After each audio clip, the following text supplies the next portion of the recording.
February 2016, Shorthand Tamil Senior Grade. Get ready for the dictation. 10 seconds. 5 seconds. Start. மாண்புமிகு தலைவர் அவர்களே, ஆளுநர் உரையின் மீது பேச வாய்ப்பு அளித்ததற்கு முதற்கண் என் நன்றியை தெரிவித்துக் கொள்கிறேன். முதலில் விவசாயத்தை பற்றி குறிப்பிட விரும்புகிறேன். இந்த நேரத்தில் விவசாய ஆய்வு ஒன்று மாநிலம் முழுதும் நடத்தப்பட வேண்டும் என்று நான் கருதுகிறேன்.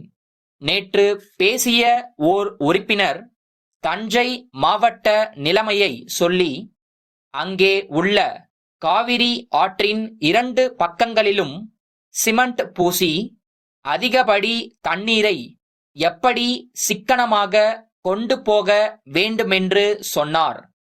ஒவ்வொரு மாவட்டத்திலும் விவசாய முறையில் அவரவர் அனுபவத்திற்கு ஏற்ப பல கருத்துக்களை சொல்கிறார்கள். எனவே எந்த பகுதியில் எந்த பயிர் செய்தால் விவசாயம் பயனளிக்கும் என்பதை ஆய்வு செய்து, எந்தெந்த பகுதியில் எது சிறந்தது என்பதை தாலுகா வாரியாக அறிவிக்க வேண்டுமென்று கேட்டுக்கொள்கிறேன். அடுத்தபடியாக, ஆளுநர் உரையில் தொழில் வளர்ச்சி பற்றி குறிப்பிட்டிருக்கிறார்கள். சேலம் உருக்காலை செயல்பட தொடங்குகிறது. கோவையில் மூடப்பட்ட மில்கள் திறக்கப்பட்டிருக்கின்றன.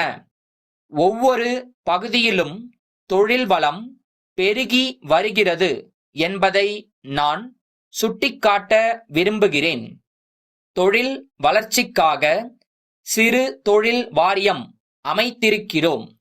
தொழில் கைத்தொழில் திட்டங்களை உருவாக்க தொழில் அபிவிருத்தி வாரியம் அமைத்திருக்கிறோம். அதோடு தொழில் நுணுக்க வல்லுநர்கள் கொண்ட குழுவை உருவாக்கி அவர்கள் தொழிலை ஆரம்பிக்க ஆலோசனை கூறி வருகிறார்கள் என்பது இங்கே குறிப்பிடத்தக்கது. இதை அரசு இன்னும் விரைவுபடுத்தி நம் மாநிலம் முழுவதும் தொழில் மயமாக்க நடவடிக்கை எடுத்துக் கொண்டிருப்பதை நாம் மேலும் பாராட்டி ஊக்கப்படுத்தும்படி கேட்டுக்கொள்கிறேன். குறிப்பாக விவசாயிகள் வாழும் பகுதியில் கிராமத் தொழிலை அதிகப்படுத்தி விவசாய வேலை இல்லாத நேரத்தில் ஏறக்குறைய 7 மாதங்களுக்கு சிறு சிறு குடிசை தொழில் மாதிரி வீட்டிலேயே தொழில் செய்து சிறு சிறு கருவிகளை ஒட்டுமொத்தமாக ஒரு பகுதியில் சேர்த்து பெரிய கருவிகளாக மாற்றும் தொழிற்சாலைகளை நாம் அமைக்க வேண்டுமென்று கேட்டுக்கொள்கிறேன்.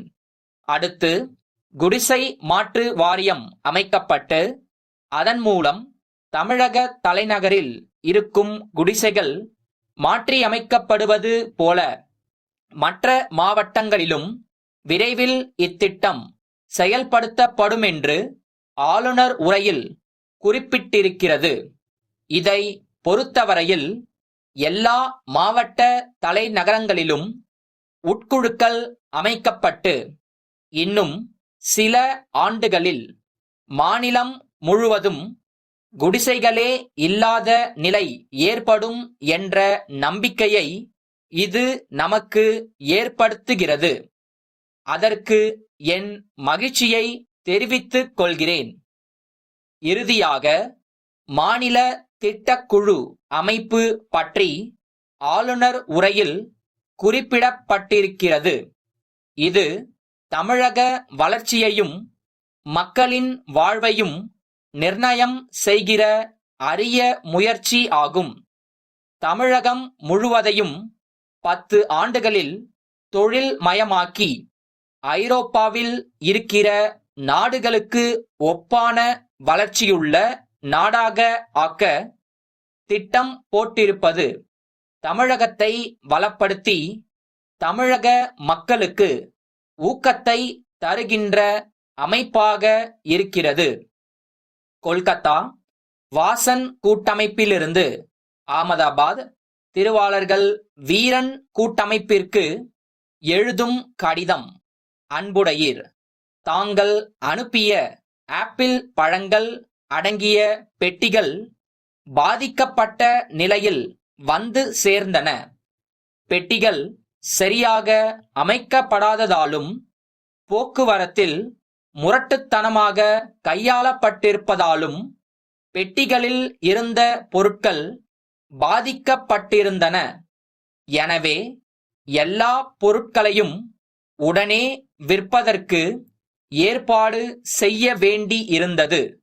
ஆதலால் இங்குள்ள பழ வியாபாரிகள் சங்கத்தால் நடத்தப்பட்ட பொது ஏலத்தில் 5000 ரூபாய்தான் கிடைத்தது.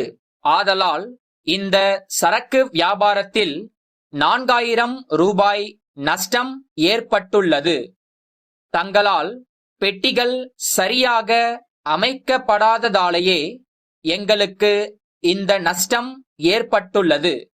எனவே நாங்கள் ஏற்கனவே செலுத்திய விலைக்கும் ஏலத்தின் மூலம் கிடைத்த விலைக்கும் இடையேயான வித்தியாச தொகையான ரூபாய் 4000ற்கு எங்களது பாத்திய கோரிக்கையை இத்துடன் அனுப்பியுள்ளோம். அதை தாங்கள் வழக்கமான பரிவுடன் பரிசீலித்து கூடிய விரைவில் பணத்தை அனுப்பி வைக்க ஆவன செய்வீர்கள் என்று நம்புகிறோம். தங்களது பதிலை எதிர்பார்க்கிறோம். தங்கள் நம்பிக்கையுள்ள